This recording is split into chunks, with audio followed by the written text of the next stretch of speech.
Protéger les passagers de leur véhicule est une priorité pour les constructeurs automobiles et ils y consacrent beaucoup de moyens. Ce que l'on sait moins, c'est qu'ils s'intéressent également à l'après-accident. C'est la sécurité tertiaire.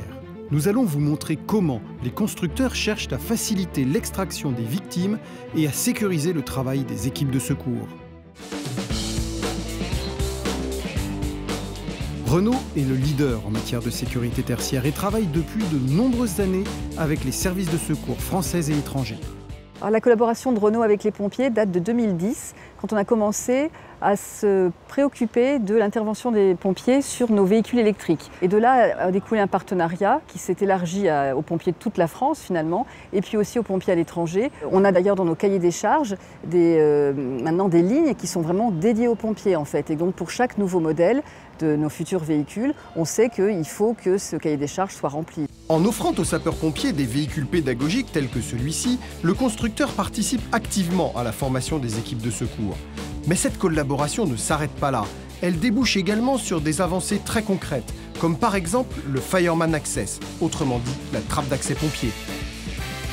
Ce Fireman Access est né suite à une collaboration lors des essais-feux avec Renault, les tout premiers. On a brûlé des fluences électriques. On s'est rendu compte que lorsqu'une batterie lithium-ion brûlait, on ne pouvait pas l'éteindre.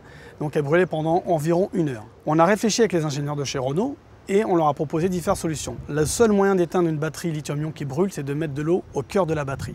Pour cela, une pièce a été créée dans la Zoé qui va fondre en cas d'incendie.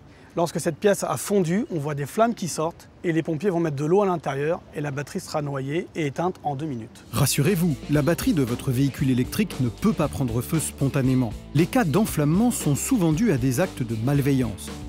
La collaboration entre constructeurs et pompiers peut aussi prendre des aspects plus inattendus.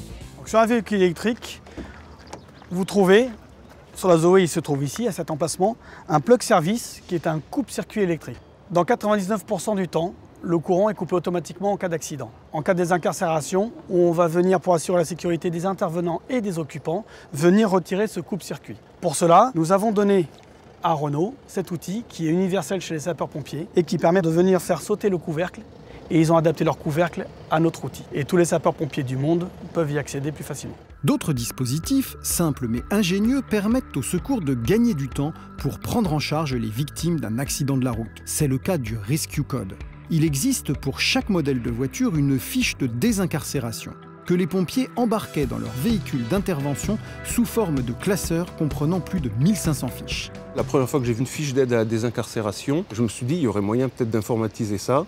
D'où l'idée du programme Rescue Code qui va avoir les plus de 1500 fiches dans une application et simplement pouvoir y accéder par l'extérieur du véhicule en scannant un petit Rescue Code, un petit QR code en fait.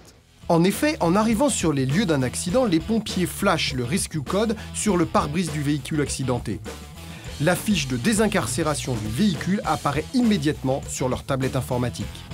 Ils ont ainsi la position exacte des charges explosives des airbags, des prétentionneurs qui tendent les ceintures de sécurité en cas de choc, la position et la nature des barres de renfort et des vérins de coffre et de capot. Autant d'informations indispensables. Tous les véhicules ne sont pas forcément intègres quand on arrive sur intervention. De pouvoir flasher ça et de se dire « Ah, effectivement c'est une Mégane, je ne l'avais pas reconnue ». Et l'organe de sécurité, le prétentionneur sur celle-ci, il est en bas et il n'est pas à la moitié du montant. Tous les véhicules ne se ressemblent pas, même au sein de la marque. Donc ça nous permet d'avoir déjà une première vision et ensuite on va faire un focus en allant chercher vraiment cet organe dans le véhicule. Le Rescue Code, un autocollant qui prend quelques secondes à coller sur le pare-brise, ça va nous permettre de gagner des minutes sur l'intervention, d'obtenir des renseignements plus rapides. Ça nous permet de sortir la victime plus rapidement, de l'envoyer plus rapidement dans l'ambulance et de la mettre plus rapidement, s'il y a besoin, sur la table d'opération et de sauver des vies. Pour vous procurer le Rescue Code de votre véhicule, connectez-vous sur le site rescuecode.fr. Renseignez les informations à l'aide de votre carte grise et vous recevrez dans votre boîte aux lettres les fameux autocollants. Il vous en coûtera 9,95 €.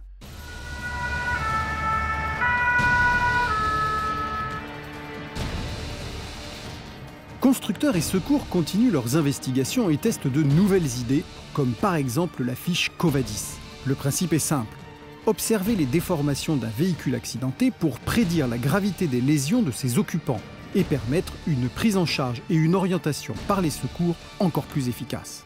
Là, ce que nous voyons sur ce véhicule, c'est un choc latéral droit qui apparemment, il y a des déformations mais pas si violentes que ça. Donc nous, ce qu'on va surtout regarder, ce sont les intrusions. Donc les intrusions seront notées sur la fiche, aussi bien d'un point de vue latéral que d'un point de vue vertical. Dans un premier temps, cette fiche va être associée à la fiche bilan des sapeurs-pompiers qui interviennent auprès de la victime. Les résultats des fiches plus les résultats d'analyse de nos fiches bilan vont nous donner des scores qui vont nous permettre de prédire la gravité éventuelle de la victime. C'est-à-dire si la victime est blessée grave ou supposée grave, on l'orientera vers un centre spécialisé.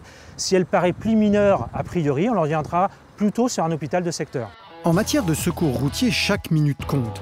Et bien que les services de secours se perfectionnent toujours davantage, n'oublions jamais que les premiers intervenants sur un accident, ce sont les témoins de celui-ci. Il est donc capital que vous aussi, vous soyez formés aux premiers secours. Pour cela, rapprochez-vous des sapeurs-pompiers ou des associations agréées proches de chez vous.